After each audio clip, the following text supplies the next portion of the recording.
Welcome to the Straight Up 30, where we make policy make sense in 30 minutes or less. I'm your host, Ross Izard, and today we're going to talk about the power of association with the Education Alliance of Colorado. So we have Cortney Crouch and Rob Moulton joining us today to talk about EAC, as it's known colloquially. Right. Thank you guys both for being here. Yeah, glad to be here. Thank you, Ross. Maybe we could just start with a quick round of introductions, because you were both deeply involved in education policy and advocacy, but you're coming at it from pretty radically different backgrounds and directions. I would say so. That's true. Yeah. How far back do you want me to go?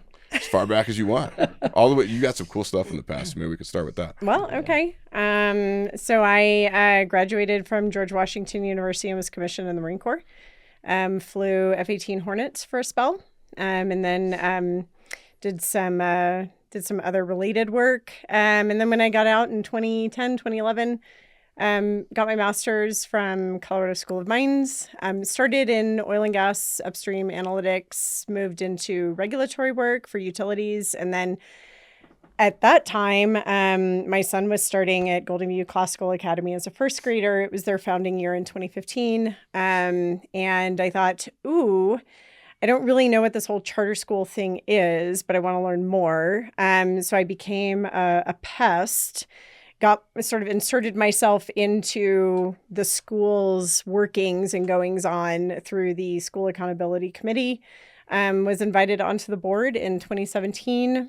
In 2020, the school or the board decided that they were going to exercise a purchase option in their lease agreement, and I became the treasurer at that time. So I managed the project, managed the $3.5-4 million reconstruction project. And then after that, the principal asked if I'd be interested in basically formalizing a chief financial officer role at the school. So that is what I've done for the past 6 years. I have since become involved in other charter schools, helping with finance, from simple budgeting to establishing or reorganizing their financial accounting framework, reorganizing their entire structure, kind of at a leadership level, and helping charter schools find a way to succeid. It's always a cool story when it starts with, I flew F-18s for a spell. Yeah, exactly. And then you just carry on like that's no big deal. That's awesome. And Courtney is also the board chair of EAC's board of directors. Yes. That's correct. Yep. And I am now also on the board at John Adams Academy, which is a new CSI school that will be opening in the fall. That was a fun one. That's awesome. Amazing. So. All right. Okay. My turn? You're turn. next. My Yeah, turn. lay it All on right. us. Yeah. So my name's Rob. So how far back? Oh, go early 2000s. So my wife and I came from the West Coast, and we were in California. And she's a teacher. My wife's a teacher, and we were both not really happy with the school system out there, and so we didn't have a whole lot of options. And so we decided to relocate and pick Colorado Springs through a couple of things, and really fell in love with the charter school program that was out there, and put our son on the waiting list for the Classical Academy, the largest brick and mortar charter school in the state. It's like 5,000 kids? About 4,000. 4,000. Yeah, Okay. yeah, exactly. And great program, and he got in, and so all three of our kids went K through 12 through the Classical Academy. We moved out here in 2004. And both of us are very involved in our kids' school. So both of us got involved in, extracurriculars, and I was in several committees in the school and that kind of thing, SACs, and different things. And so then to continue that involvement, in 2015, I ran for and got elected to the school board at TCA, and served on their board for 6 years, 2 years as their treasurer and then 4 as their chair. Obviously that was through a lot of, we did some capital construction, a lot of different things. COVID was a nice speed bump in there. And then I came off in 2021, and all three of my kids graduated 2018, 20, and 22. So we kind of grew up as parents with our kids through the Classical Academy. And through that, I got involved in a number of the other charter schools around the city. My brother-in-law and his wife, my wife's sister and husband helped start Monument Academy in Monument, other friends at New Summit and things like that. So kind of started to get exposure to what the charter school network was like in Colorado Springs. And then, with the board, got involved in some of the political aspects of it, legislative aspects, meeting with, trying to organize a lobbyist. Eventually I got onto the governmental affairs committee of a local charter organization here in the state. And that kind of was part of the inspiration of my interest and love for charter schools, and for just kind of getting involved in what it might look like to protect them. Yeah, and for anybody who isn't tracking this super closely, so charter schools are public schools in Colorado. They're authorized either by their local school district or by the state charter school institute, which is an odd way to name a state chartering authorizer, but it is. Right. Full disclosure, I sit on the CSI board, so I get to vote on some of that, including John Adams. But they're public schools. They have independent boards. They govern themselves, and they are defined largely by being able to be much more flexible around how they teach, what they teach, and their general approach to education than you would see in the traditional system. And there are a lot of them. There are 260 some odd charter schools now with many tens of thousands of students in them. They've been growing for over 30 years now in the state, and have become a pretty huge part of the ecosystem. Yeah.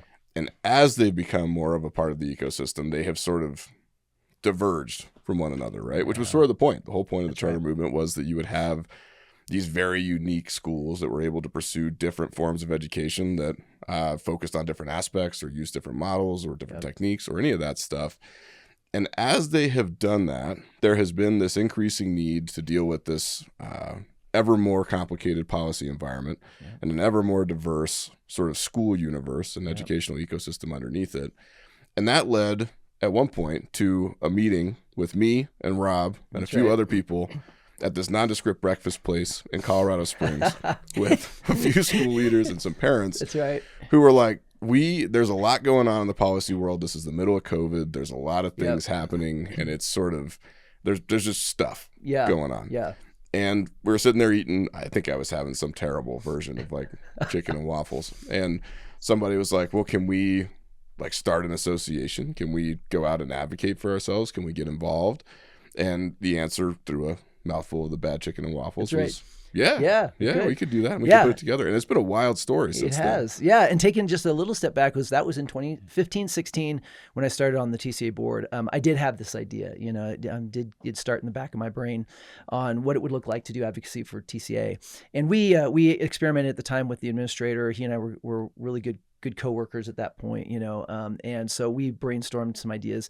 Partial ownership in a lobbyist, which it felt a lot like a timeshare. You get very little attention and, and a lot of the cost, and that didn't really work. And then we tried hiring our own lobbyist, and that was kind of expensive and, for the value. And I was on, as I mentioned earlier, the governmental affairs committee for the charter school organization here in town for a year. And that really didn't move the needle much. It was a little bit too moderate. And so kind of went back. And then at that point, another one of the board members, Terry, she and I started brainstorming together. What would it look like to do something on our own or somehow network with schools that were locally in Colorado Springs? And that's when the school attorney introduced us to you. And that was that breakfast. And starting to think about how could we form something together with TCA and with some of the other schools that were initially just focused on Colorado Springs. There's a nice, I think, comfortable saturation of some very like-minded schools there in Colorado Springs. So we had some good networking already established. I was on the leadership program here, LPR, and so I met some people and some contacts there. So kind of pulling all those people together kind of created some opportunity for us to do that. And the way that Terry and I had formed it at first was what's missing. And we knew that it was the boots on the ground lobbyist at the Capitol that we could hear from, talk to, could be approaching legislators, communicating what we needed as a school. And then also the other side of that coin, which was really Terry's passion, was the grassroots, that parent piece. And as a parent myself, my wife and I too, we never really knew when something was going on and we read an article, who do we talk to? Who do we email? Who do we call? Yeah. We had no idea, walking up to the Capitol or testifying, what does that even look like? And so that was a big piece, was how do we engage parents? How do we educate parents? How do we create something where, we can create that form, that template, and they can enter in their own experience, their own testimony, and then have this delivered in some format. So it was this sort of two-sided coin. And so that was what we met you about, was this is what we're thinking, is organizing something together that can cover both of those aspects of lobbying, or of at least just legislative engagement. And so then that's when, you remember that after that breakfast, we said, all right, why don't we send out some communication to some of our friends here in town? And I think you were there too. Golden View was there too. And so we pulled together, at that point, it was 10 schools. And so we rented a space out near where we live in the north side of Colorado Springs and brought everybody in. As it was said, we just turned the light on and to see what would fly in, and had a very productive and encouraging meeting there that night, with 10 schools represented. It's about 20,000 kids represented, so a little less than 20% of the charter school population. And we all decided, yep, we want to go in on this thing together. So that was when I formed the organization. And then we were officially on the books on January 1 of that year, so that'd be 2020. Yeah. So this would be the fall of 2019 when we had that meeting. And that was when we started having our first sets of calls with you and starting to truly engage on what policies are coming out. And obviously we partner with Seawold Handfling and with Sammy Davis. And so she's now our boots on the ground. And so that was when it actually started, and we got to really start to see some real results. Yeah. And the growth curve on this thing has been pretty wild. And I don't get surprised very often, right? Because it's like at some point you've seen all the movies and you're like, that's right. But I've been surprised at how big EAC has gotten and how quickly. I mean, it's not a small thing anymore. No. Yeah. We're basically almost doubling every 5 years is kind of the rate. Just nice organic growth, but probably 8-9%, kind of growth every year. And so now we're 33 entities representing about 35,000 kids. So, almost, I think just about a quarter of the charter school population now in the state. So, it's been great. As we always say, kind of building the airplane as we take off, and kind of, we had all the foundational pieces in place, organizational, but, finding budget and how do we dial that in with schools and kids and numbers and all that kind of stuff. And then navigating some different, points of view and strengths and power advocates and how we empower some of our parents to get more engaged. A lot of that's been, kind of on the job training and kind of figuring things out as we go. But, we've really had a lot of success, Yeah, and it's very different, I think, than many of the other organizations out there that are doing it. And I wonder if maybe we could talk a little bit about what makes EAC different, both in terms of approach, but also in terms of mission and vision and sort of how you decide which things you're going to go work on and which schools are members and how you navigate all of that. Yeah. Well, I think being smaller and a little bit more focused allows for a flexibility that that we've really been able to enjoy in that growth and success. And what I mean by that is, if there is an issue that's affecting one of our member schools, or even not necessarily a member school, but one that's reached out to us and said, hey, we are like-minded and we could really use some support or assistance here. It's very easy for the EAC board to come together and say, oh, okay, yes, this aligns with our mission and vision. This is within the context of the work that we do. Yeah. Yes, let's go ahead and pursue amending this piece of legislation or help this school out with its authorizing. Even during COVID, we had some schools reach out who are having issues with their local health departments, and we were able to step in and assist there. And that assistance comes not just in the form of, hey, I'm going to call Ross, or I'm going to call up our lawyer, but the lobbying capability is huge.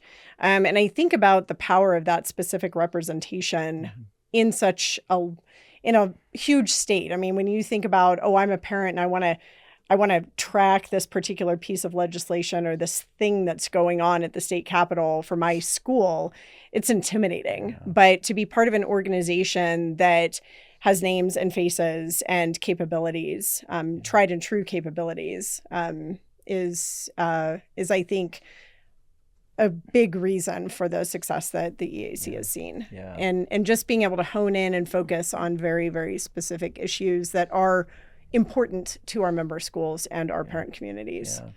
And I do think a lot of that is our, bi-monthly meetings, that we do during sessions. So we bring all of our schools, everyone's invited, we get on a call, and then we talk through everything. And, Ross, you facilitate a lot of that. Sammy gives us reports about what's going on. And I just think it's great because, especially we have turnover, right? Some of the schools have administrators who come in, they're new. They're not sure exactly how this works, how to engage. And so for us to be able to collectively meet, talk through, share experience, you share it, you like people like you sharing expertise, what you're thinking about, what your parents and your school is worried about, and then just kind of share that knowledge and share that that passion for those things. I think has been really, really successful and important. And ultimately, school leaders are there to make sure that they're doing school. They're not focused on, okay, what is the state legislature, going to throw at us this year in terms of education that may impact policy. And it is so powerful to have an organization that can say, okay, yes, this is what we're looking at.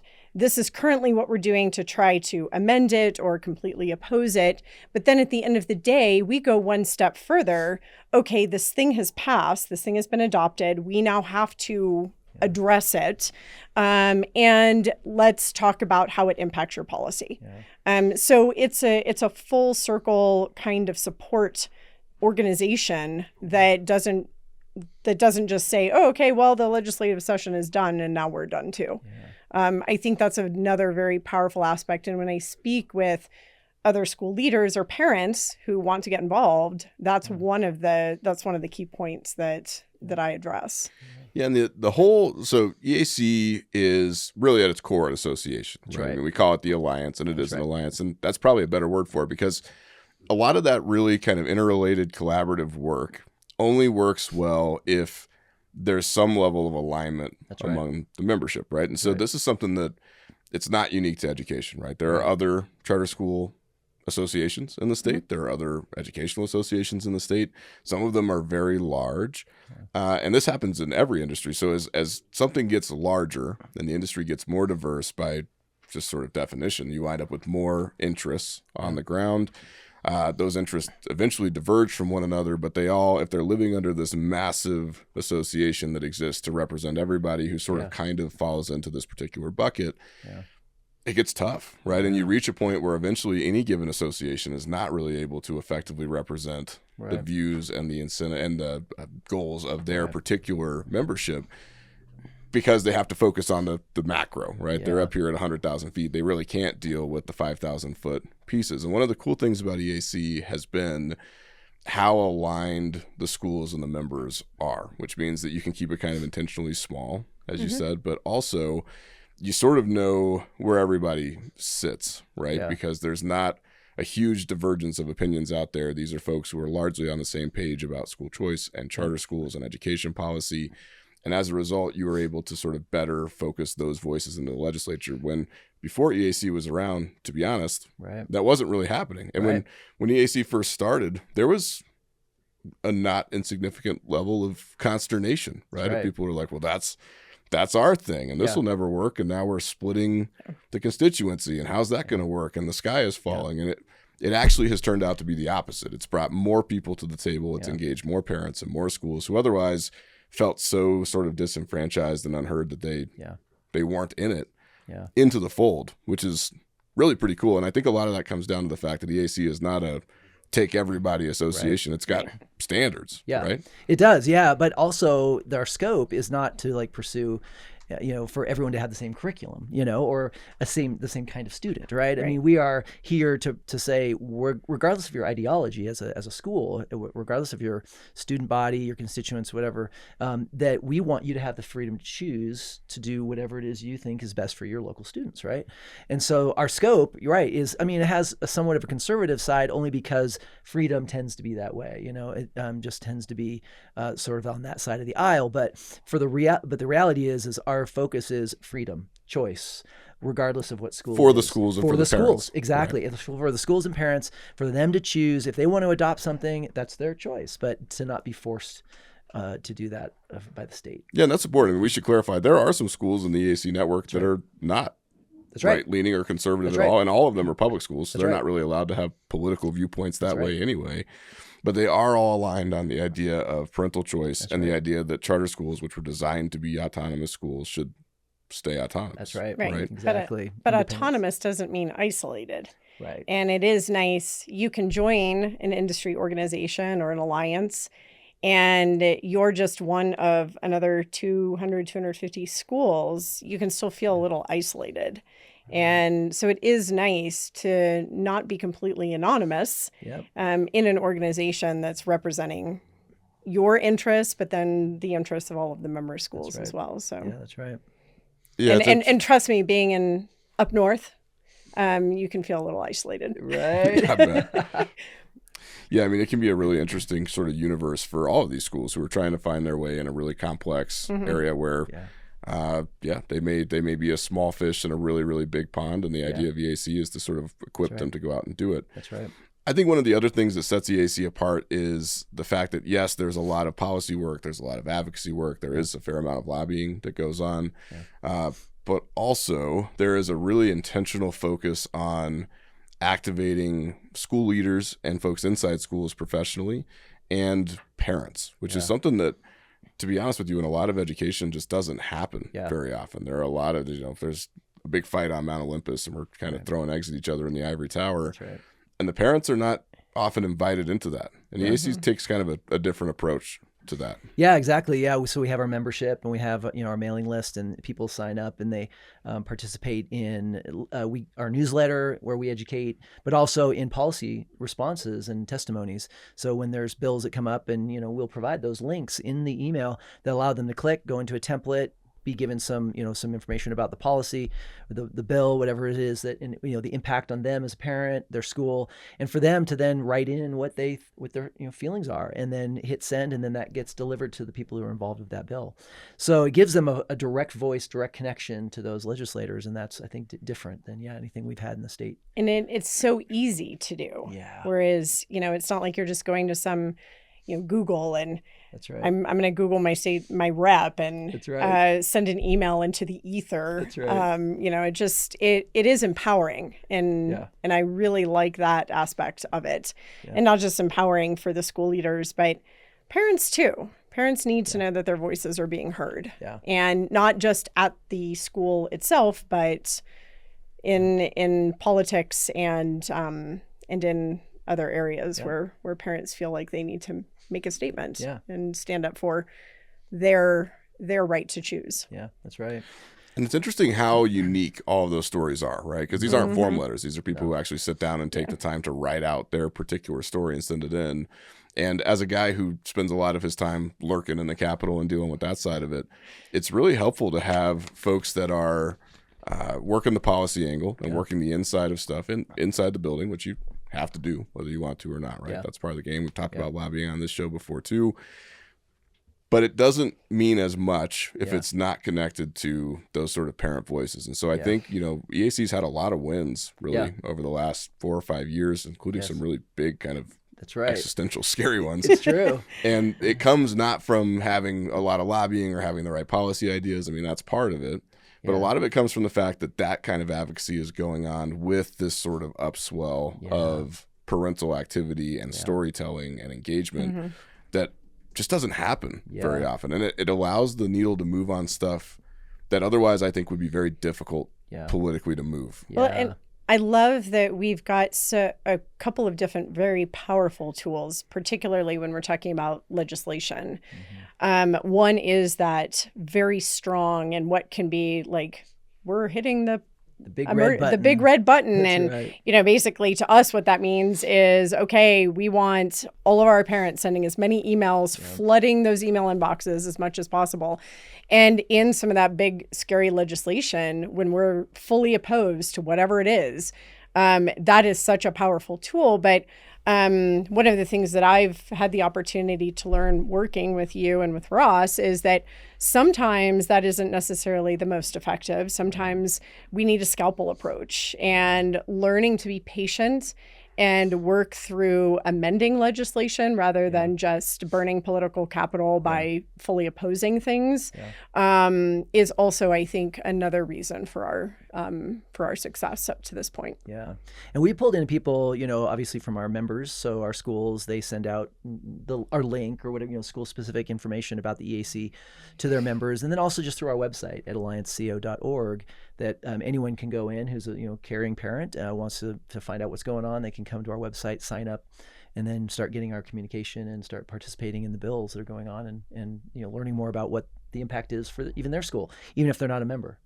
So we get a lot of members through both ways. Yeah, and it seems to be sort of sticky membership, which is kind of cool, right? So there's a lot of activity around legislative session. Obviously, we're recording this during legislative session where we're fighting over school finance and literally hundreds of other things at the same time, which is so much fun. That's right. But these folks come in for particular issues. Very often they engage on a particular bill, and then they don't go away. And I think that one of the coolest things about advocacy in this space and being really intentional about doing that is that it's pretty sticky, right? You take a parent who feels like he or she doesn't have a voice in the process. They don't know how to engage with the process. It's complicated. It's sort of opaque. You don't know what's going on. And then you equip them and provide them with the right level of guidance to engage in it without telling them what to say, without telling them what to think, but let them go and do it. And they go do it, and something happens. In our case, usually it's something good that we were hoping for. And then all of a sudden, they're like in the game. You know, they're empowered. And they're like, this isn't that hard. I could do it again. And they stick around. And so they're these folks who are, I mean, they have day jobs. They have regular lives. They're obviously raising kids. They're doing what they're doing.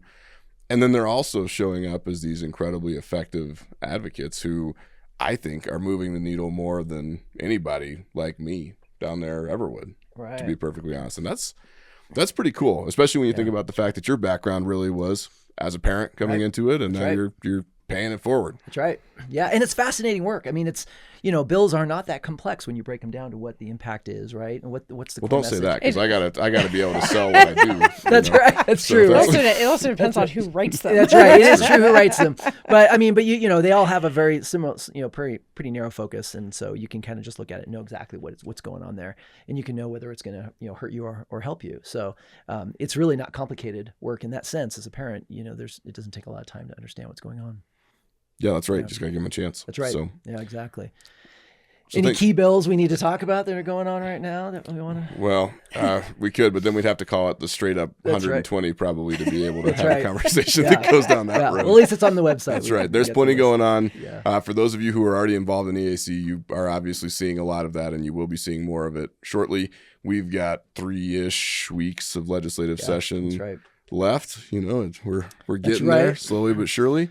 And there will be a whole lot to report and a lot of work in the interim. But in the meantime, if somebody were wanting to get involved with EAC, either as a school who might be listening, or as a parent, or just as an interested citizen who has a interest in education policy in general, where would they go and what would they do? Yeah, easiest place is the website. It's at edallianceco.org.